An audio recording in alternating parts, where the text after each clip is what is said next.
tugas mata kuliah studi kasus. Sebelum itu kami ingin memperkenalkan diri kami masing-masing. Perkenalkan, saya Maria Magdalena Afrofuhebo. Saya sebagai Ibu Ani selaku guru mata pelajaran bahasa Indonesia. Saya Dewi Sadira Zani. Saya berperan sebagai Ibu Siti selaku ibunya Anita. Saya Maria Anisinari Devia.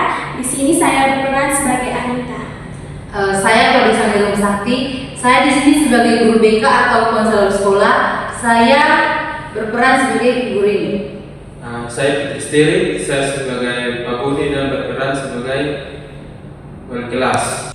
Selamat pagi Bapak dan Ibu. Selamat pagi juga Anita. Selamat pagi Bu. Terima kasih banyak sudah meluangkan waktu berharga Bapak dan Ibu untuk hadir di sini pada hari ini. Saya tahu Bapak dan Ibu semua punya kesibukan masing-masing. Jadi kehadiran Bapak dan juga Ibu sangat saya hargai. Terutama untuk Bu Siti, terima kasih sudah bersedia datang, dan juga untuk Anita, terima kasih sudah mau ikut bergabung bersama kami pada hari ini di sini. Kami memahami betapa beratnya situasi yang sedang Ibu Siti dan juga Anita alami sekarang. Sama-sama Ibu Rini, saya juga khawatir dengan keadaannya Anita. Baiklah, sebelum kita membahas lebih lanjut tentang Anita, izinkan saya menjelaskan dulu apa itu case conference dan mengapa kita berkumpul di tempat ini. Jadi Bapak dan Ibu, case conference itu ibaratnya pertemuan tim. Kita semua yang peduli dan terlibat langsung dengan Anita, saya sebagai konselor, Ibu Siti sebagai orang tuanya Anita, Pak Budi sebagai wali kelas, Bu Ani sebagai guru mata pelajaran, dan tentunya ada Anita sendiri yang berkumpul untuk bekerjasama dengan kita di sini. Kita akan saling berbagi informasi dan pengamatan dari sudut pandang kita masing-masing. Nah, tujuan dari case conference ini adalah untuk mendapatkan gambaran yang utuh dan menyeluruh tentang kondisi Anita saat ini. Dengan begitu, kita bisa mencari tahu apa penyebab masalah di balik perubahan perilaku dan penurunan prestasinya Anita. Setelah itu, yang paling penting adalah kita akan bersama-sama merumuskan rencana bantuan atau dukungan yang paling tepat untuk Anita. Manfaatnya adalah kita bisa memastikan bahwa Anita akan mendapatkan dukungan yang konsisten dan saling melengkapi baik dari rumah maupun dari sekolah. Jadi tidak ada bantuan yang parsial atau putus di tengah jalan. Harapan kami di sini, pertemuan ini akan sangat membantu Anita untuk bisa melewati masa sulit yang sedang Anita alami, menemukan kembali semangatnya dan kembali ke jalurnya yang seperti itu. Oh, jadi begitu ya Bu, ini semakin memiliki Anita. Betul sekali Pak Budi, kita di sini sama-sama memberikan ide dan juga membantu Anita.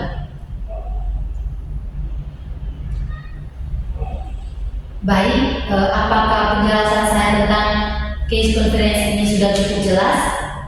Sudah. Baik, jika penjelasannya sudah cukup jelas, mari kita masuk ke inti permasalahan yang membawa kita ke sini. Seperti yang kita semua tahu, Anita ini adalah siswi yang luar biasa, cerdas, aktif, ramah, dan selalu berprestasi di atas rata-rata. Anita adalah aset dari sekolah kita. Namun, sekitar 6 bulan yang lalu, kita semua dikejutkan dengan berita duka atas meninggalnya ayah Anita secara mendadak. Kejadian ini saya yakin menjadi pukulan yang sangat berat bagi Anita dan juga keluarga.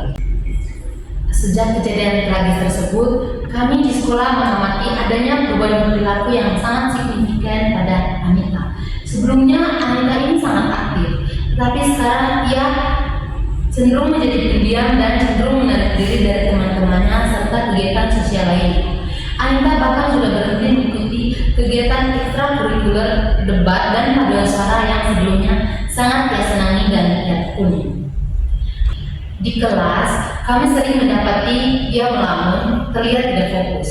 Bahkan beberapa kali, saya dan juga guru lain melihatnya menangis sendirian, entah itu di perpustakaan sekolah ataupun di toilet. Yang paling mengkhawatirkan kami adalah penurunan drastis pada prestasi akademiknya. Nilai-nilai ulangannya, tugas-tugasnya jauh di bawah standar prestasinya yang dulu. Saya yakin Pak Budi dan juga Bu Ani bisa memberikan gambaran yang lebih jelas dari sudut pandang akademik Anita. Pak Budi sebagai wali kelasnya Anita, apa saja observasi Bapak terkait perubahan perilaku dan juga nilai Anita di kelas? Terima kasih Bu Rini. Ya, betul sekali. Anita yang dulu sangat aktif dan selalu bertanya, sekarang seringkali duduk di bangku belakang dan jarang berinteraksi. Jika dipanggil untuk maju, mengerjakan soal, ia sering ragu-ragu dan terlihat tidak percaya diri. Dan dengan nilai ulangan hariannya, terutama di mata pelajaran SK, anjlok drastis. Dulu selalu di atas 80, sekarang bahkan ada yang di bawah KKM. Saya punya rekap nilainya. Nilainya di sini dulu.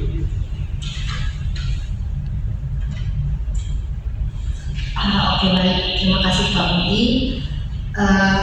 Mungkin Bu Ani sebagai guru bahasa Indonesia yang melihat sisi lain dari Anita, bagaimana dengan pandangan? Ibu ini betul sekali Ibu.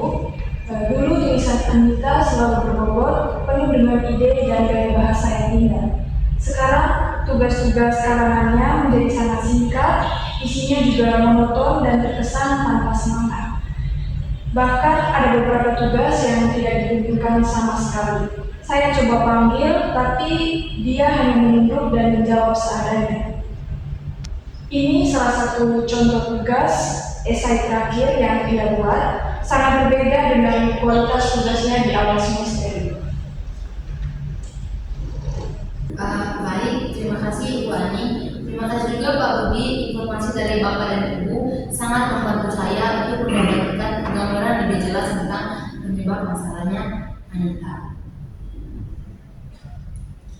Bu Siti, kami memahami bahwa sebagai orang tua, Ibu juga pasti yang paling merasakan dampak perubahan Anita di rumah. Kami ingin mendengar dari Ibu bagaimana kondisi Anita di rumah, dukungan apa yang sudah Ibu dan keluarga berikan selama ini. Besar keras Bu ini. Sejak ayahnya Anita meninggal, saya mencoba untuk tidak menunjukkan kesedihan saya di depan Anita. Saya ajak dia bicara, peluk dia, sering bertanya apa yang dia rasakan.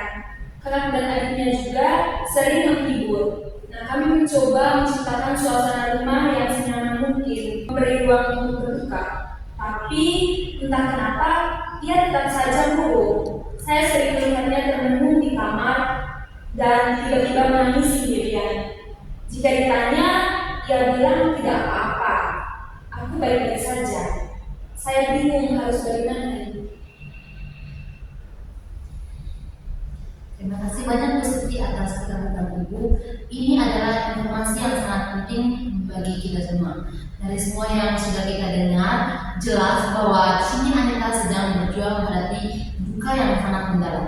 Perubahan perilaku dan penurunan prestasinya adalah alarm bahwa ia membutuhkan bantuan kita semua.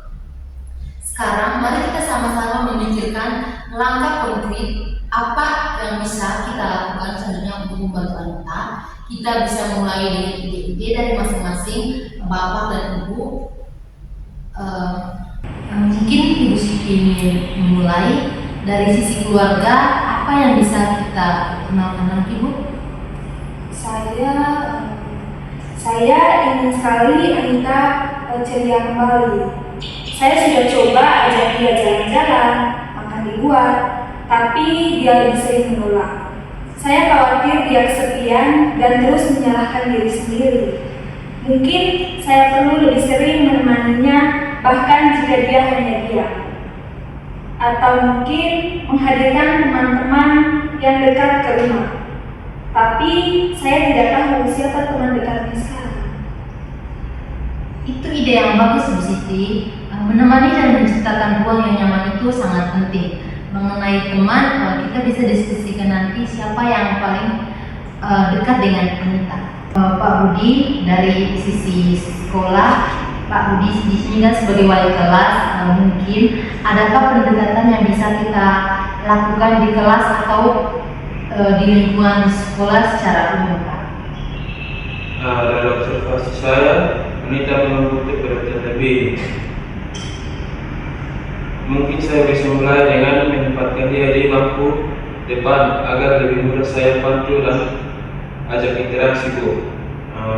Lalu saya memberi sedikit tugas khusus yang ringan di kelas, seperti membantu saya membagikan lembar kerja atau membersihkan papan tulis. Harapannya ini bisa membangkitkan rasa tanggung jawab dan interaksinya kembali. Terima kasih Pak Budi, itu juga ide yang sangat bagus. Pendekatan personal di kelas bisa sangat membantu. Bu Ani, bagaimana dengan mata pelajaran bahasa Indonesia?